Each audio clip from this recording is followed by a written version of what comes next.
বিসমিল্লাহির রহমানির রহিম। প্রিয় দেশবাসী, আসসালামু আলাইকুম ওয়া রাহমাতুল্লাহি ওয়া বারাকাতুহু। আপনারা জানেন গতকালকের ২৬শে মার্চের অনুষ্ঠানকে কেন্দ্র করে খাদিজা আক্তার নামের একজন ইওনো ২৬শে মার্চের দিনে স্বাধীনতার ঘোষক শহীদ রাষ্ট্রপতি জিয়াউর রহমানের নাম তার মুখ থেকে ঘোষক হিসাবে উপস্থাপন করেননি। তিনি সেখানে তার নামটিকে এড়িয়ে গিয়েছিলেন। ঝিনাইদহের মহেশপুর উপজেলায় তিনি উপজেলা নির্বাহী কর্মকর্তা হিসেবে দায়িত্ব পালন করছেন। ইতিমধ্যে এই খাদিজা আক্তারকে তার চাকরির জায়গা থেকে পরিবর্তন করে বদলি করে দেওয়া হয়েছে। খাদিজা আক্তার তিনি তার সাংবাদিকদের সাথে মত প্রকাশ করে বলেছেন যে নিয়ম অনুযায়ী উনি যদি কারো ব্যক্তির নাম ঘোষণা করেন সেটা সংবিধানের মধ্যে থাকতে হবে। তো বিদ্যমান সংবিধানে যেহেতু শহীদ রাষ্ট্রপতি জিয়াউর রহমানের নামটি স্বাধীনতার ঘোষক হিসাবে স্থান পায়নি বা নেই, বা পূর্ববর্তী সরকার সেটা দেয়নি, সে কারণে উনি বিদ্যমান সাংবিধানিক আইন মেনেই উনি উপস্থাপন করতে গিয়েছেন। বিদায় স্বাধীনতার ঘোষকের মতো একটি স্পর্শকাতর জায়গা, যেটা নিয়ে বিগত ১৬ বছর বিভিন্ন ষড়যন্ত্র করেছে ফ্যাসিবাদ, সেটা থেকে তিনি একটু নিউট্রালের জায়গা থেকে এড়িয়ে যাওয়ার চেষ্টা করেছেন। আমরা সে বিষয়ে তর্ক বিতর্ক করব যে আসলে স্বাধীনতা যুদ্ধের সত্যিকার ঘোষক কে কিংবা ঘোষক না, সেটা নিয়ে দীর্ঘদিন আমার আলোচনা আপনারা শুনেছেন। আমি স্পষ্টভাবে শুরুতেও বলে রাখছি, বাংলাদেশের স্বাধীনতার ঘোষক এবং যুদ্ধের যদি আমরা মনে করি যে যার কারণে যুদ্ধটি সংগঠিত হয়েছে, শুরু হয়েছে ভালোভাবে, আমরা দেশকে পেয়েছি, তিনি অবশ্যই শহীদ রাষ্ট্রপতি জিয়াউর রহমান, এ ব্যাপারে কোনো সন্দেহ নেই। কিন্তু আমি একটু সাংবিধানিক ব্যাখ্যায় আসছি। খাদিজা আক্তার তাহলে কি অপরাধটা করেছেন? তিনি তো রাষ্ট্রের একজন গোলাম, চাকরি করছেন। রাষ্ট্র তাকে কাগজ দেয়, গেজেট দেয়, তার কাছে আইন পাঠায়, এই আইন অনুযায়ী একজন ব্যক্তি তিনি তার চাকরি করেন। এখন আইন ভঙ্গ করে কেউ তেলেসমাতি করতে পারেন, তেলবাজি করতে পারেন, পক্ষে বিপক্ষে থাকতে পারেন, সেটা সম্পূর্ণ এ বাংলাদেশের কালচারে বিদ্যমান আছে। কিন্তু কেউ তো এমনও হতে পারেন যে না, আমি সরকার আমাকে যেভাবে সরকারের কাগজের পত্রে নিয়ম অনুযায়ী আমাকে নির্দেশ করবেন আমি সেটাই পালন করব। উনি সৌজন্যতার খাতিলে, ভদ্রতার খাতিলে কিংবা বর্তমান রাজনৈতিক বাস্তবতার খাতিলে শহীদ রাষ্ট্রপতি জিয়াউর রহমানের নামটি উচ্চারণ করতে পারতেন, তাতে কেউ তাকে বাধা প্রদান করতো না, বরং সবাই অ্যাপ্রিসিয়েটই করত। কিন্তু উনি যেটা করেছেন, উনি বলেছেন যে আমি যে তার নামটা নিব, তিনি একজন বিখ্যাত ব্যক্তি, তার অবদান আছে, কিন্তু এই নামটা নেওয়ার আগে আমাকে তো একটি গেজেট পেতে হবে, কারণ আমার কাছে গেজেটের কপিটা নেই। যে কপি গেজেট আকারে আছে বা সংবিধানের আলোকে আছে, সেটা হচ্ছে অন্য আরেকজনের নাম। এবং উনি কিন্তু খুব ভদ্রতার ভাবেই সেই অন্য আরেকজনের নাম উচ্চারণ করতে এখানে কিন্তু যায় নাই। তিনি কিন্তু চাইলে ওই নামটি উচ্চারণ করে হাইলাইটস করতে চাইতেন। আমার কাছে মনে হয়েছে এই ভদ্রমহিলা জিয়াউর রহমানের প্রতি সফট মাইন্ডেড, কোনো সন্দেহ নেই। কিন্তু উনি আইনকে শ্রদ্ধা করি, সংবিধানকে মেনেই হয়তো এই বক্তব্যটা দিয়েছেন এবং উনি এড়িয়ে যাওয়ার চেষ্টা করেছেন। জিয়াউর রহমানের নাম নিয়ে বিতর্কিত জায়গায় উনি পৌঁছতে চান নাই। এ ব্যাপারে আমার মতামত, আমি মনে করি যে এটা তার ব্যক্তিগত স্বাধীনতা, তার পক্ষে বিপক্ষে আমার কোনো মতামত নেই। তবে আমি তিনি যে আইনের প্রতি শ্রদ্ধা রেখেছেন সেজন্য আমি তাকে ধন্যবাদ জানাই। তবে আমার কাছে যে বিষয়টি খারাপ লেগেছে সেটা হচ্ছে ২৪ ঘন্টা যারা সংবিধান করে, এই দোষটা মূলত তাদের, এই সালাউদ্দিন সাহেবদের। আপনি যখন জানেন যে সংবিধানে শহীদ রাষ্ট্রপতি জিয়াউর রহমানকে স্বাধীনতার ঘোষণা করার মতো তার নামটা ওখানে সন্নিবেশিত করা হয় নাই, তার মানে আপনি জানেন যে এই সংবিধানটা আসলে কোনো রাষ্ট্রীয় সংবিধান না, এটা সম্পূর্ণ পারিবারিক সংবিধান।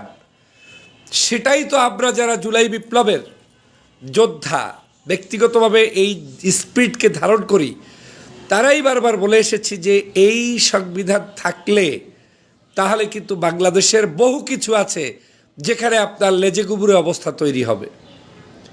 ডিম আগে না মুরগি আগে, ডিম পরে না মুরগি পরে, এইসব কাহিনী আপনাদের কাছে কিন্তু এখন শুরু হয়ে গিয়েছে।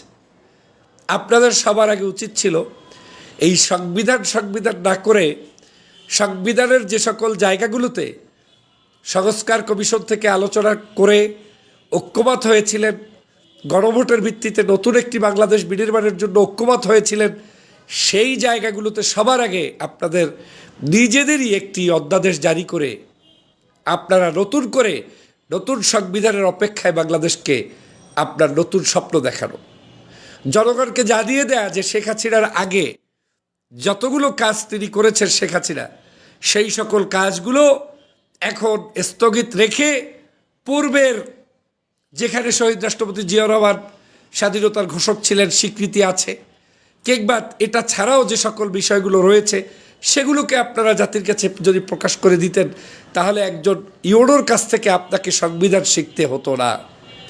আজকের দুর্ভাগ্য হলেও সত্য যে সংবিধানটা এখন আপনারা কিন্তু শিখিয়ে দিয়েছেন। এখন চায়ের টেবিলে, রাস্তাঘাটে, অলিতে গলিতে, একজন বিবাহর অনুষ্ঠানে, সামাজিক অনুষ্ঠানে সবাই এখন সংবিধান শব্দটা নিয়ে অট্টহাসি করে। কারণ এই হাসাহাসির জায়গায় রূপান্তরিত করেছেন আপনারা। অথচ সংবিধান কি হাসাহাসির জিনিস? সংবিধান ছাড়া কি বাংলাদেশ চলতে পারে? মোটেই না, চলতে পারবে না। কিন্তু এই সংবিধান শব্দটাকে অতিরঞ্জিত শেখ হাসিনার স্টাইলেই বারবার চাপিয়ে দেওয়া স্বভাবের মতো বর্ণনা করতে গিয়ে জাতির কাছে আজকের এটাকে প্রশ্নবিদ্ধ করা হয়েছে। বন্ধুরা, আবার সেই খাদিজা আক্তার এই মুহূর্তে সম্ভবত চিতালবাড়ি উপজেলায় তাকে বদলি করা হয়েছে। কিন্তু এখানেও একটি অপরাজনীতি আমি দেখতে পাচ্ছি। সেটা হচ্ছে খাদিজা মন্তব্য করেছেন 26শে মার্চ যে জিয়াউর রহমানের নামটি তিনি মুখে নিতে পারবেন না, মানে এই মুহূর্তে বলতে পারছেন না। কিন্তু তাকে যে চিঠিটি দেওয়া হয়েছে 26শে মার্চ রাতে বদলির আদেশ, সেটা দেওয়া হয়েছে 25শে মার্চের সিগনেচার দিয়ে। তার মানে এটা যে একটা ব্যাকডেটেড সাইট দিয়ে মানে চিঠিটা দেওয়া হয়েছে জাতিকে বোকা বানানোর জন্য, যেটা এটা 26শে মার্চে তার বক্তব্য বা ওই কারণে না, এ বদলিটা এমনি ন্যাচারালি হয়েছে, এরকম একটা কিছু বোঝানোর জন্য ওনাকে 26শে মার্চ রাতে চিঠি দিয়েছে, দিনে এই অপরাধ করার কারণে। কিন্তু চিঠিটায় সিগনেচার করা প্রশাসনের 25শে মার্চের সাইন করা রয়েছে। এইগুলোই মূলত আগের সরকার করত, পূর্ববর্তী সরকারদের কার্যক্রম এরকম থাকতো। এইরকম পূর্ববর্তী সরকারদের কার্যক্রম যদি বর্তমান সরকার চালাতে চায়, সেটা কোনোভাবেই জাতির কাছে গ্রহণযোগ্য হবে না। বাংলাদেশ সরকারের জনাব তারেক রহমানের বাংলাদেশের বর্তমান প্রধানমন্ত্রী হিসাবে যথেষ্ট ভালো ভালো তার ব্যক্তিগত তরফ থেকে উদ্যোগ কিন্তু আছে। এই ভালো জিনিসগুলো জাতির কাছে প্রচার হচ্ছে না, প্রচার হচ্ছে আপনাদের এই সংবিধান গুপ্ত রাজাকার এই সকল বস্তা পচা রাজনীতি পূর্বের মতো করে আবার এই জিনিসগুলোকে চালু করে দিয়ে আপনারা সেই আগের সেই ট্রেন্ডিংয়ের থেকে গিয়েছেন, যেটা আপনাদেরকে বিপদে ফেলবে। একজন তারেক রহমান বাংলাদেশটাকে পূর্ণাঙ্গভাবে পরিবর্তন করতে পারবে না, কিন্তু আপনারা তার আদর্শটাকে ফলো করছেন বলে আমার কাছে মনে হচ্ছে না। আর তিনিও যে সব কিছু সঠিকভাবে নিয়ন্ত্রণ করতে পারবে একা, সেটা আমি এখন পর্যন্ত সেই জায়গাটা বলার মতো সুযোগ কিন্তু আসে নাই। রাষ্ট্রের যারা সমালোচনা সহ্য করতে না পারে, যারা রাষ্ট্রের সত্যিকার জিনিসগুলোকে শুনতে না পারে, বুঝতে না পারে, তারা বিপদের সম্মুখীন কিন্তু হতেই হয়। শেখ হাসিনা কিন্তু বিদায়ের আগের দিনও বিশ্বাস করে নাই যে বাংলাদেশে সবাই তার শত্রু। তিনি বলেছিলেন সবাই তার বন্ধু। তিনি ভেবেছিলেন যা বলবে তাই হবে। কিন্তু একদিনের পার্থক্যে কিন্তু সব কিছু উল্টে গিয়েছে। অতএব এই সরকারকেও মনে রাখতে হবে, জোর জবরদস্তি চাপিয়ে দেওয়া স্বভাব বদ্ধ করে জনগণ কী চায় সেটার দিকে তাদেরকে যেতে হবে।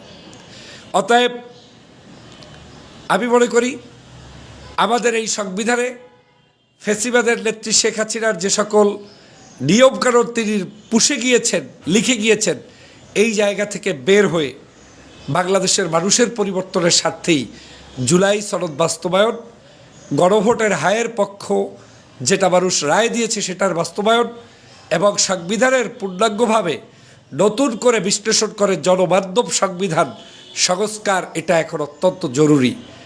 আর যারা সত্যিকার অর্থে এই দলকে ভালোবাসেন না, বিএনপির পক্ষে নয়, তারা কিন্তু আপনারা ওই আগের নিয়মই মানুষের সমালোচনা করবেন, কমেন্টস করবেন, গালিগালাজ করবেন, কিন্তু বাস্তবিক অর্থে আপনি আপনার দলকে টিকিয়ে রাখার কোনো ফর্মুলা আপনার মাথায় নেই এবং করবেন না। আর না করতে গিয়েই বিপদে পড়বেন, তখন বিপদের বন্ধু কিন্তু সত্যিকার যারা দেশপ্রেমিক তারাই থাকবে। সবাইকে ধন্যবাদ। খাদিজা আক্তার এই মন্তব্য করেছেন, সেই মন্তব্যকে কেন্দ্র করে আজকের লাইভে উপস্থিত হয়ে আপনাদেরকে যে তথ্যগুলো জানালাম, এই তথ্যগুলো আমাদের প্রত্যেকেরই জানা দরকার। তবে এটাই সত্য যে বাংলাদেশের স্বাধীনতার ঘোষক শহীদ রাষ্ট্রপতি জিয়াউর রহমান এবং তিনি 26শে মার্চ কালুরঘাট বেতার কেন্দ্রে এই স্বাধীনতার ঘোষণা দিয়েছিলেন।